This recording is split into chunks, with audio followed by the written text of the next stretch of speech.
बिस्मिल्लाहिर्रहमानिर्रहीम। अस्सलाम वालेकुम नाज़रीन, मेरा नाम सरवत फलीम है। नाज़रीन, इस वक्त बहुत सारी ख़बरें हैं मिली जुली जो हमारे सामने आ रही हैं। मुस्लिम लीग नवाज़ से हमारे सामने बहुत सारी ख़बरें आ रही हैं और पाकिस्तान तहरीक इंसाफ के हवाले से बहुत सारी ख़बरें हमारे सामने आ रही हैं। इलेक्शन का मौसम है, मगर बदकिस्मती हमारी ये है कि जब भी हम एक डेमोक्रेटिक प्रोसेस के साथ आगे बढ़ना शुरू हो जाते हैं तो पाकिस्तान के अंदर हमें जो दहशतगर्दी की कार्रवाइयाँ हैं वो बहुत ज़्यादा बढ़ती हुई नज़र आना शुरू हो जाती हैं। इसके ऊपर इन तमाम मामलों के ऊपर मैं बात कर रही हूँगी, मगर सबसे पहले आपको ये बता दूँ कि इस वक्त लोगों को अपनी तरफ बुलाने के लिए या राग़िब करने के लिए जो एक स्ट्रैटेजी अपनाई जा रही है मुस्लिम लीग नून की तरफ से, वो बड़ी शर्मनाक है। गो कि हमारे मुल्क में इस किस्म की स्ट्रैटेजीज़ जो हैं, या हमने लोगों का मिजाज मुख्तलिफ ऐसे गेम शोज़ के साथ बना दिया है कि लोगों को अपनी तरफ मुतवज्जा करने के लिए या हाई रेटिंग हासिल करने के लिए इस किस्म की डील्स या पैकेजेस ऑफ़र किए जाते हैं कि आप आइए, आपको ये भी मिलेगा, आपको ये भी मिलेगा, आपको ये भी मिलेगा। इन चीज़ों से ऐसा लगता है कि मुस्लिम लीग नवाज़ बहुत ज़्यादा मुतासिर हो गई है और इसी किस्म की डील्स और पैकेजेस जो हैं उन्होंने अनाउंस करना शुरू कर दिए हैं। इस वक्त जो 7 किस्म के 7 जलसे होंगे जो मुस्लिम लीग नून के अंदर जो है वो बाकायदा एक शेड्यूल तरतीब पा गया है और गालिबन शादरा के अंदर पहला जलसा किया जाएगा और लोगों को फैसिनेट करने के लिए मुख्तलिफ़ किस्म के ऐलानात हो रहे हैं कि आप बढ़ते आइए, बसों की बसें भर के लेकर आइए। पहले होता था कि लोगों को बिरयानी के बहुत ज़्यादा लालच होता था कि खाने के लिए बिरयानी मिलेगी, नान हलीम की देगें खोली जाएंगी, लोगों के लिए पीने के लिए बोतल उनको मिलेगी और इस किस्म की जो चीज़ें थी उनको बड़ा फैसिनेट किया जाता था और लोग जो थे वो धड़ाधड़ आते थे। मगर क्या उन हालात के साथ इन हालात को मवाजना उनका किया जा सकता? बिल्कुल नहीं। इस वक्त एक आम आदमी बहुत ज़्यादा परेशान है, महंगाई की वजह से परेशान है। एक आम आदमी गो के पेट्रोल में 8 रुपए कमी करके कुछ अवाम को सुख का सांस मिला है, मगर जितना रिलीफ होना चाहिए था उतना रिलीफ नहीं मिला।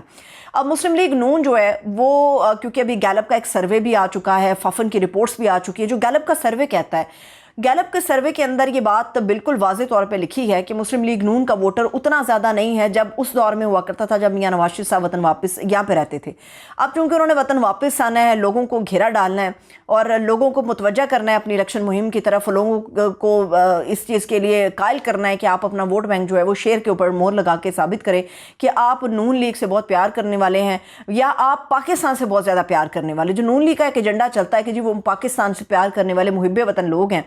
तो उसके ऊपर मोहर लगाकर शेर पे ये साबित आपको करना है। और इन चीज़ों के लिए लोगों को अपनी तरफ मुतवज्जे किस तरह से किया जा रहा है? खाने के लिए रोटी बड़ी मुश्किल से मैसर आ रही है, लोगों को एक फुल डील दी जा रही है, एक पैकेज है जो अनाउंस किए जा रहे हैं कि आप लोगों को जितनी ज़्यादा तादाद में लेकर आएंगे वो आपके लिए हम एक डील लेकर आएंगे। अब हर बंदा जो है वो 10 बंदों को अपने साथ जोड़ने की कोशिश करेगा। डील ये ऑफ़र की जा रही है कि जो लोग बसों की बसें भर के लेकर आएंगे उसके बाद फिर चंद लोगों के नाम की कुरानंदाज़ी होगी और उस कुरानंदाज़ी के अंदर से जो निकलेगा वो होगा होंडा 125। अब जो होंडा 125 है, लोगों को मोटरसाइकिल देने का जो लालच एक दिया जा रहा है वो ये एक कोशिश है कि लोगों को अपनी तरफ मुतवज्जा करें। आप लोगों की गुर्बत का मजाक बना रहे हैं। लोगों ने अपनी मोटरसाइकिलें सड़कों पर उल्टी लटा के मार मार के उनका भुरकस निकाल दिया सिर्फ इस वजह से कि जो पेट्रोल हम अफोर्ड ही नहीं कर सकते, तो ऐसी सवारी को हम रख के अपने पास क्या करेंगे। लोगों ने अपने गमों गुस्से का इस तरह से इजहार किया था। अब लोगों की बेबसी और लाचारगी और लोगों की गुर्बत का मजाक उड़ाने के लिए अब उनको ये लालच दिया जा रहा है कि आप जो है वो इलेक्शन के दौरान या आप जलसे के दौरान, जलसा गाँव में या कन्वेंशन के दौरान लोगों को भर भर के लेकर आएँ तो आप लोगों के नाम जो हैं वो कुरानंदाज़ी की लिस्ट में डाल दिए जाएंगे और कुरानंदाज़ी में से किसी एक बंदे का नाम लिख लेगा और वो होगा होंडा 125 का रिसेंट मालिक, जिसको होंडा 125 दी जाएगी। मतलब आप लोगों को कोई प्रोडक्टिविटी नहीं दे रहे, आप लोगों को आपके पास देने के लिए कुछ भी नहीं बचा। आपके पास कोई एक हिकमत अमली नहीं, आपके पास कोई प्लान नहीं, आपके पास कोई पॉलिसी नहीं है, मगर चंद टकों के एवज आप लोगों को ख़रीदने के लिए होंडा 125 का एक लालच दे रहे हैं। और वो भी होंडा 125 हमारे सामने बड़ी हकीकतें हैं। होंडा 125 हुआ या कोई कार हो गई, कार तो खैर बहुत दूर की बात है, कुछ साइकिल तक भी हो गई, तो वो किसी आम आदमी को नहीं मिलेगी। वो होंडा 125 हो या एक आम साइकिल हो तो वो भी अपने ही कैंपों में कहीं ना कहीं चली जाएगी। लोगों को फैसिनेट करने के लिए जो हालिया पैकेज है ये अनाउंस किया गया है मुस्लिम लीग नून की तरफ से। लेकिन क्या ये स्टंट जो है वो कामयाब होगा? क्या लोग जोक दर जोक इस होंडा 125 की जैसी दुल्हन के लिए जोक दर जोक जलसा गाँव में आएंगे, नहीं आएंगे, ये तो वक्त साबित करेगा। लेकिन शादरा के साथ साथ 6 और जलसे हैं जिनका इनेकाद किया जाएगा और मियां नवाज शरीफ साहब का वालेहाना इस्तकबाल करने के लिए स्ट्रैटेजीज भी बनाई जा रही हैं। मगर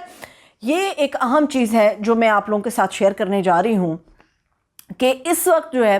बहुत सारे मामलात हैं, उनमें रुकावटें हैं। मुस्लिम लीग नून को लेके, नवाज शरीफ साहब के बयानिए को लेके जो वो बयानियाँ ले रहे हैं, गो के सागडार साहब ने ये अनाउंस कर दिया है कि साल 2017 के जिन किरदारों के हवाले से नवाज शरीफ साहब ने अपने बयानी में बात की थी कि उनका एहतसाब किया जाएगा, हम उनका एहतसाब खुदा के ऊपर छोड़ देते हैं। खुदा के ऊपर एहतसाब तो इन लोगों ने छोड़ दिया,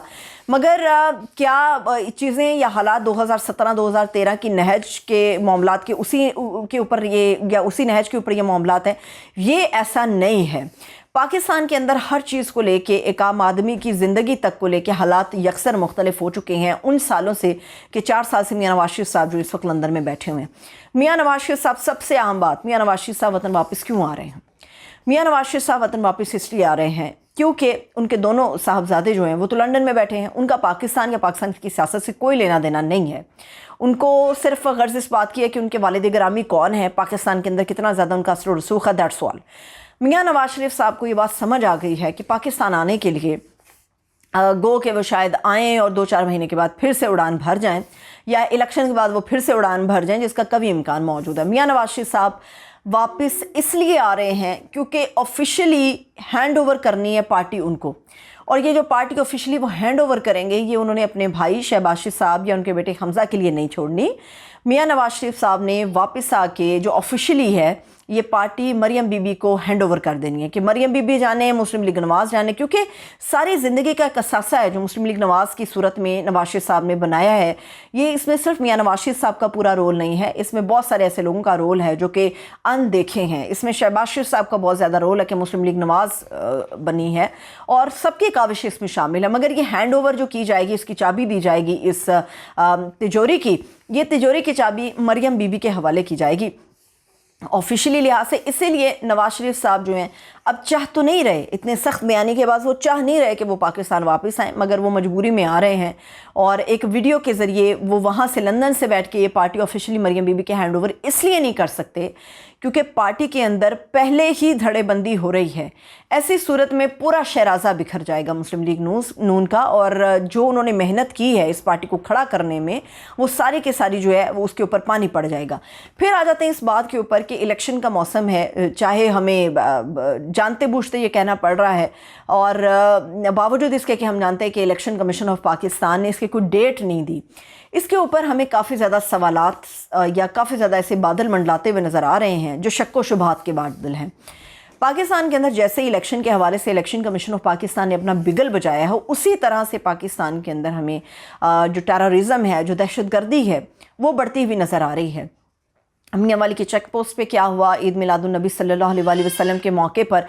मस्तोंग में क्या हुआ, हंगू में क्या हुआ, हाफिज़ अब्दुल्ला के ऊपर अटैक हुआ, इसके अलावा JUIF का अपना वर्कर कन्वेंशन था, उसके अंदर ये सारा कुछ क्या हुआ, और मुख्तलिफ़ हिस्सों से दहशतगर्दी की कार्रवाइयाँ जो हो रही हैं वो बड़े संगीन सवालात उठा रही हैं कि क्या इलेक्शन का इनेकाद हो पाएगा। अगर ऐसी सूरत हाल रहती है तो ये इसका जवाब नामुमकिन में होता हुआ नज़र आता है, क्योंकि उसकी सबसे बड़ी वजह यह है कि जब पंजाब का इलेक्शन 90 दिन के अंदर अनाउंस हुआ और नहीं हो पाया, खैर उसको मई में लेकर गए, तो उस वक्त भी ये कहा गया कि पूरे पाकिस्तान के अंदर इस वक्त जो है वो दहशतगर्दी की कार्रवाइयाँ चल रही हैं। KP के अंदर जो असेंबली उन्होंने डिज़ोल्व की, वहाँ पे भी इलेक्शन नहीं हो सकता क्योंकि वहाँ पे इस वक्त दहशतगर्दी हो रही है, इलेक्शन मुहिम नहीं चल सकती, हमारे नुमाइंदगान बाहर नहीं निकल सकते। फिर हमने देखा कि अब इलेक्शन का मौसम है, तो अब भी गो के ये तो नहीं कहा गया कि कच्चे में डाकुओं के ख़िलाफ़ ऑपरेशन जारी है और सारी फोर्सेस वहाँ पे लगी हुई हैं, मगर उसके बावजूद इलेक्शन का इनेकाद बड़े हद तक नामुमकिन नज़र आता है। अभी मौलाना फजलुर रहमान साहब की जो हालिया स्टेटमेंट है वो भी ये बता रही है कि वो एक बड़ी जमात है कबायली पट्टी की, और वो भी ये कह रही है कि जनवरी में इंतखाब नहीं हो सकता, क्योंकि उसकी वजह यह है कि मौसम बड़ा सख्त होता है, शदीद किस्म की बर्फ़ पड़ रही होती है, तो ऐसे में ना तो इलेक्शन कैंपेन हो सकती है, ना हमारे नुमाइंदगान डोर टू डोर जा सकते हैं, ना ही वोटर अपने घर से बाहर निकल के शदीद सर्दी में हमारे लिए वोट कास्ट करेगा। तो उन्होंने कहा कि जी जनवरी में इलेक्शन नामुमकिन है। ऐसी स्टेटमेंट शायद खाकान अब्बास साहब जो साबिक़ वज़ीर आज़म रहे हैं उनकी तरफ से भी आई है। तो इलेक्शन का इनेकाद जो है वो तो अभी बिगल ही बजा था, अभी तो इब्तदाई हल्का बंदियाँ ही जारी हुई हैं, तो उसके बाद ही ये सारी रिजर्वेशन शुरू हो गई हैं। मेरा सवाल ये है कि अगर मामलात इस नहज पे थे और जनवरी के इलेक्शन का तकरीबन 1 महीना हो गया, 3 हफ्ते तो हो गए हैं कि इलेक्शन कमीशन ऑफ पाकिस्तान ने अनाउंसमेंट की है, तो उस वक्त मौलाना साहब की तरफ से या कबायली पट्टी के अंदर जो वोट बैंक है उस हवाले से उनके स्टेटमेंट सामने क्यों नहीं आई कि जी इलेक्शन नहीं हो सकता, जनवरी में बड़ी सख्त किस्म की सर्दी पड़ रही होगी, अभी जब उनको नज़र आ रहा है कि शायद कुछ माहौल बन जाए, शायद कुछ माहौल बन जाए, तो आखिरी जो कील है वो मौलाना फजल रहमान साहब ने ठोक तो दिया है, मगर क्या इसका कोई फ़ायदा हो पाएगा? क्या ये इलेक्शन को रोकने के लिए स्टंट्स हैं जो हरबे आजमाए जा रहे हैं कि इलेक्शन को किस तरह से रोका जाए, होल्ड ऑन किया जाए? मगर क्या ये बात हम नहीं जानते कि अगर इलेक्शन खुदा न खास्ता अभी ना हुआ तो फिर इसके इनेकाद के हवाले से कुछ मालूम नहीं है कि पाकिस्तान के अंदर इलेक्शन कब होगा। जाते जाते एक अहम मामला कि हमारा एहतसाब सबका होना चाहिए, वो फिर चाहे किसी जमात का बड़ा लीडर हो, मगर जिस तरह से पाकिस्तान तहरीक इंसाफ के हवाले से क्रैकडाउन हो रहा है या जिस तरह से बड़ी तशवीशनाक किस्म की ख़बरें तहरीक इंसाफ के चेयरमैन या कप्तान को लेकर आ रही हैं अडियाला जेल के हवाले से कि किस तरह से उन्हें एक बदबूदार गंदे छोटे बैरक में रखा गया जहाँ पर रोशनी का कोई इंतज़ाम नहीं है, तो ऐसी सूरत में हम दुनिया को क्या पैगाम दे रहे हैं कि जिन लोगों के हवाले से हम एहतसाब की बात करते हैं, क्या ये इंतकाम की आखिरी हद है? और क्या ये किसी एक मकबूल जमात को इलेक्शन के प्रोसेस से दूर रखने का एक मामला है? क्योंकि अभी जिस गैलप के सर्वे के हवाले से मैंने आप लोगों के सामने चीज़ें रखी हैं और उस सर्वे में ये बताया गया है कि पाकिस्तान की जो अभी भी पॉपुलर जमात है वो पीटीआई है, अभी भी जो पॉपुलर लीडर है वो पीटीआई का चेयरमैन है जो इस वक्त अडियाला जेल के अंदर है, और इन मामलात के ऊपर अदालत को फौरी तौर पर स्टैंड लेना होगा क्योंकि ये अदालती हुक्म की खुली खिलाफ वर्जी है। अदालतें ये कहती हैं कि वो अंडर ट्रायल प्रिजनर हैं, अटक से उन्हें अडियाला मुंतकिल किया जाए, अडियाला में वो हकदार हैं कि उन्हें क्लास ए दी जाए क्योंकि वो साबिक़ वज़ीर आज़म रह चुके हैं। क्लास ए नहीं क्लास बी भी दी जा सकती है, मगर इस वक्त उन्हें क्लास सी में रखा गया है और ये बड़ी तशवीश की बात है क्योंकि इससे पाकिस्तान के मामला जो हैं जब ओवरसीज़ पाकिस्तानी या दूसरे कंट्रीज़ के अंदर डिस्कस होते हैं